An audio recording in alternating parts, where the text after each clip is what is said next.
National electronics मध्ये आपलं सहर्ष स्वागत आहे. आपल्याकडे टोटल सर्व प्रोडक्ट आता जवळजवळ 50च्या आसपास आहेत टोटली मॉडेल.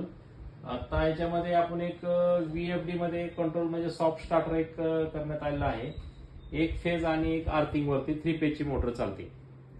एक फेज आणि आर्थिंग म्हणजे 2 फेजची 3 फेजची गरज नाही, एक फेज आणि आर्थिंगची गरज लागते याला. तर कनेक्शन बघून घेऊ आपण. न्यूट्रल लाईन म्हणजे एक न्यूट्रल द्यायची, तर आर्थिंग आणि इथं एक फेज द्यायचा.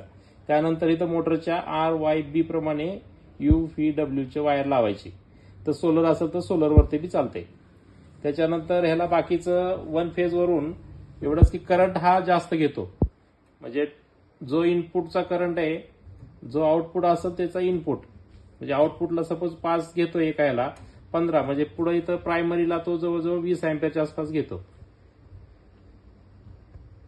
आणि याच्यामध्ये सर्व फॅसिलिटी आहेत की बाबा ओव्हरलोडसाठी, लो व्होल्टेज, त्यानंतर मोटर उलट सुलट म्हणजे इंडस्ट्रियल यूज आहे, कमर्शियल यूज आहे आणि ॲग्रीसाठी बी यूज आहे.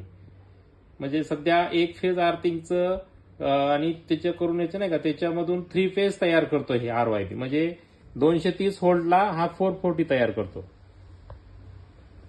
धन्यवाद.